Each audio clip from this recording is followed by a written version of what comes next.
Rizal masih di IDX Extension Closing dan sebelum kita lanjutkan perbincangan kita akan coba lihat terlebih dahulu saham-saham pilihan apa saja yang direkomendasikan oleh Bapak Hardian untuk perdagangan di pekan depan. Pemirsa dapat Anda saksikan juga di layar televisi Anda.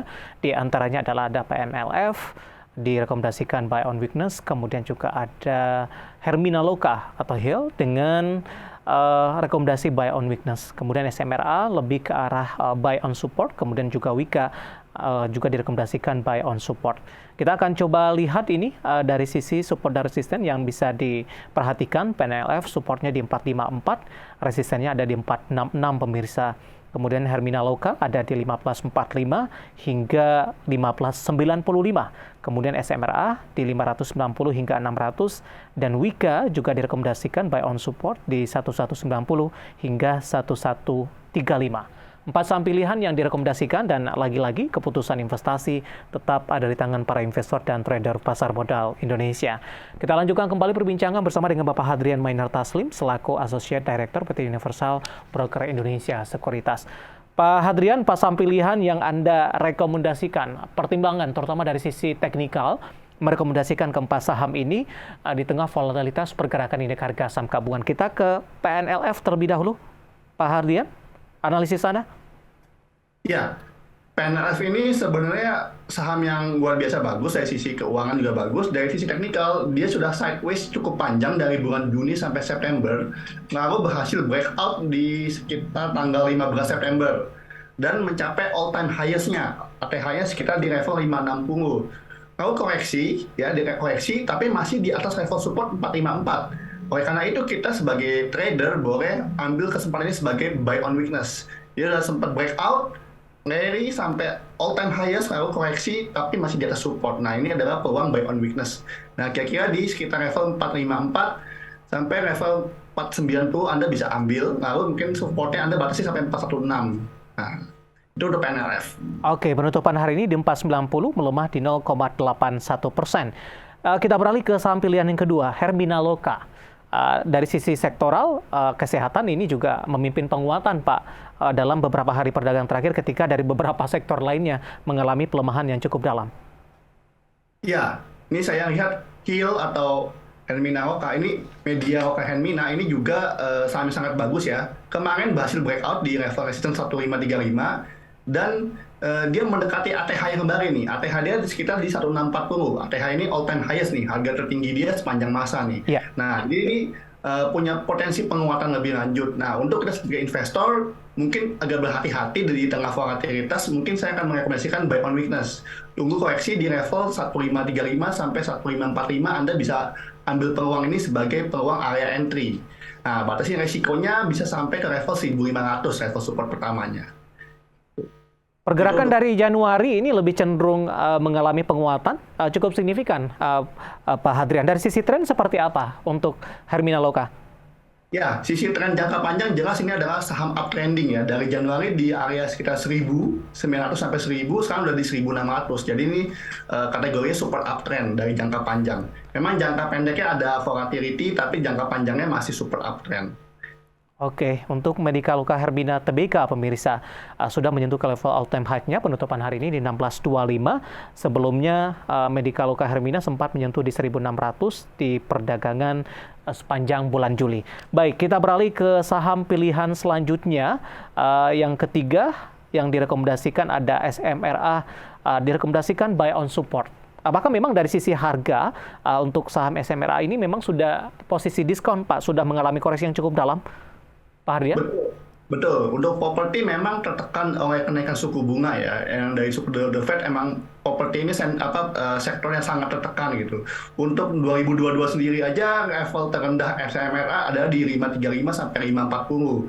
Nah, hari ini koreksinya sampai di 590 ya. Padahal sempat mungkin sekitar 2 minggu yang kemarin sempat di level 700-an nih SMRA nih. Nah, jadi koreksi ini karena The Fed naikin suku bunga yang ketiga adalah peluang lagi untuk investor untuk ambil jangka menengah ya untuk saham properti. Karena harga sudah terdiskon cukup bagus dan masih ada level support nih yang menopang dia gitu. Supportnya saat ini di level 590 dan 595 untuk area Anda mau entry on support. Tapi Anda batasi risiko di support berikutnya yaitu harga terendah selama tahun 2022 di level 535 sampai 540. Nah, itu untuk rekomendasi untuk SMRA. Baik, penutupan hari ini di 595 melemah di 1,65%. Di penutupan hari ini ketika sesi pertama dibuka Senin sudah direkomendasikan masuk atau harus menunggu di 535 atau 540, Pak Hadrian? Saya merekomendasikan ketika di hari Senin dia masih bergerak di atas level 590. Nah, itu Oke. area Anda entry. Tapi jika dia tembus, Anda mungkin bisa melihat level berikutnya di 535 sampai 540. Baik, kita beralih ke sampel yang terakhir dari konstruksi. Ada Wika juga direkomendasikan buy on support. Dari sisi pergerakan sahamnya ini juga sudah mengalami tekanan yang cukup dalam, diikuti oleh sisi fundamentalnya yang juga masih dalam proses perbaikan sampai sejauh ini. Analisis Anda untuk Wika? Ya, Wika sebenarnya kalau kita ngomong secara bulanan, memang ini konsolidasi cukup panjang. Agustus sempat ada penguatan sampai 1135, namun sama seperti properti yang lain tertekan dengan kenaikan suku bunga The Fed dan faktor global sehingga koreksi cukup dalam. Koreksi itu sekitar 22% dari tanggal 19 September. Jadi dalam waktu 10 hari terakhir kira-kira koreksi 22%. Jadi sangat dalam jangka pendek, tapi masih ada level supportnya nih di level sekitar 900 sampai 920. Oleh karena itu kita merekomendasikan entry on support ketika Anda lihat level 900 sampai 920 ini terjadi peluang spekulasi buy on support. Nah, untuk level berikutnya adalah di level 885, itu juga udah level terendah Wika sama tahun 2022 gitu. Jadi ini peluang yang sangat baik karena masih bersifat spekulatif buy on support. Baik. Pasang pilihan yang direkomendasikan pemirsa dan lagi-lagi keputusan investasi tetap pada tangan para investor dan trader pasar modal Indonesia. Pak Hadrian, kita masih punya satu segmen lagi. Nanti kita akan bahas beberapa pertanyaan yang sudah masuk di WhatsApp interaktif kami sampai sejauh ini. Dan pemirsa, kami akan segera kembali sesaat lagi. Kita sudah sampai di segmen terakhir dan terima kasih juga untuk Anda yang masih bergabung bersama dengan kami. Pak Hadrian, kita lanjutkan kembali. Waktu kita cukup terbatas, Pak. Beberapa pertanyaan sudah masuk di WhatsApp interaktif kami. Ada Nongki dari Bandung ini. Terima kasih sudah bergabung. Aisyah sudah ambil posisi di 225. Hari ini menguat signifikan memang di 10,07%, tapi masih cukup jauh nih, Pak, di 164. Nyangkutnya juga cukup lebar ini. Analisis Anda untuk Aisyah? Ya, dinyangkut di level 225, Anda sudah kurang lebih 1 tahun mungkin di saham ini. Untuk saya, Aisyah hari ini mengalami volume yang saya bilang volume spike, sekitar 15 kali dibanding rata-rata kebiasaan dia. Jadi emang ada potensi penguatan. Namun hati-hati dengan saham-saham yang levelnya di bawah 200, karena memiliki kecenderungan volatilitas lebih tinggi dibanding saham-saham yang punya level harga di atas 200 gitu. Karena kan fraksinya 1 perak. Nah, ini yang perlu diwaspadai investor. Sedang ada tekanan jual nih, sempat high-nya 182, tutupannya 164. Ada potensi penguatan, tapi teman-teman masih mewaspadai volatility di fraksi 1 perak. Kalau saran saya, Anda boleh tetap berekspektasi karena ada potensi penguatan. Namun hati-hati jika dia kembali ke bawah level 152, Anda mungkin mempertimbangkan switching atau take profit terlebih dahulu. Oke. Selanjutnya untuk ESA, ada beberapa penanya ini Pak Hadrian, saya akan coba bacakan. Yang pertama Bapak Robert, ini tidak menyebutkan lokasinya. Untuk ESA sudah punya modal di 1.215. Kemudian ESA juga ditanyakan oleh Bapak Fean dari Pacitan ini, cukup jauh, sudah punya di 980. Ambil posisi di level yang berbeda nih Pak, di 1.200, 980. Bagaimana analisisnya Anda untuk ESA, khususnya untuk minggu depan Pak?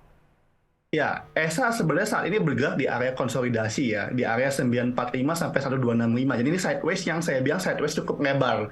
Jadi sideways yang ada gelombangnya. Nah, ini teman-teman emang agak tricky di saham-saham sideways karena seringnya terjadi false break, itu sangat sering terjadi di sideways yang bergelombang. Nah, buat saya teman-teman mau waspadai level support 945.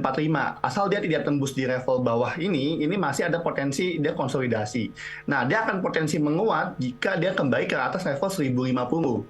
Maka dia akan potensi menguat dan ada resisten di 1265. Jadi menurut saya Anda mencermati di level tersebut 1265 dan 945 dulu nih.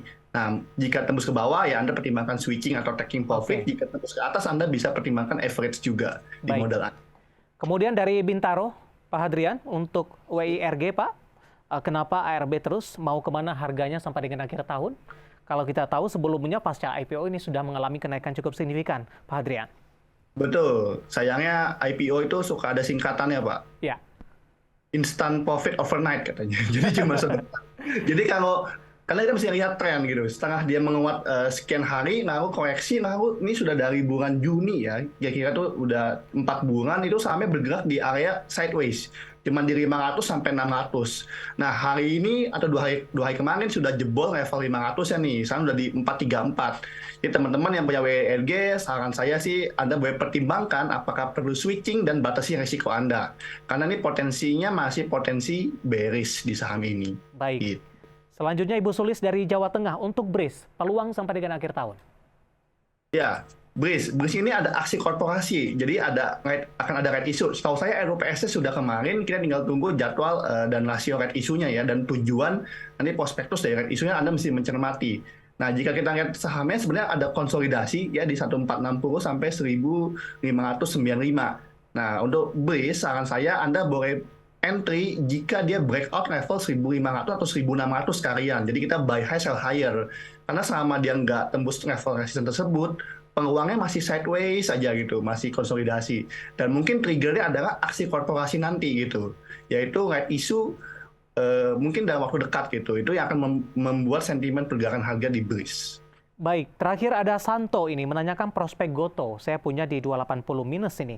Apakah perlu saya cut loss atau perlu averaging down? Dengan koreksi yang terjadi di beberapa hari terakhir seiring dengan tekanan terhadap sektor teknologi, Pak Hadrian. Singkat saja, Pak.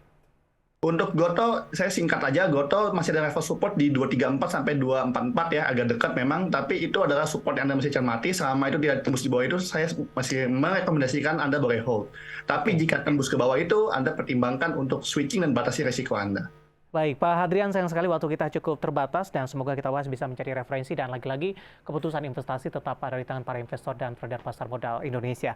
Pak Hadrian, terima kasih, sehat selalu, Pak. Terima kasih. Baik, ada Bapak Hadrian Mainer Taslim selaku Associate Director PT Universal Broker Indonesia Sekuritas. Akhirnya saya David Sanovel dan seluruh kerabat kerja yang bertugas mengucapkan terima kasih selama berakhir pekan dan sampai berjumpa kembali.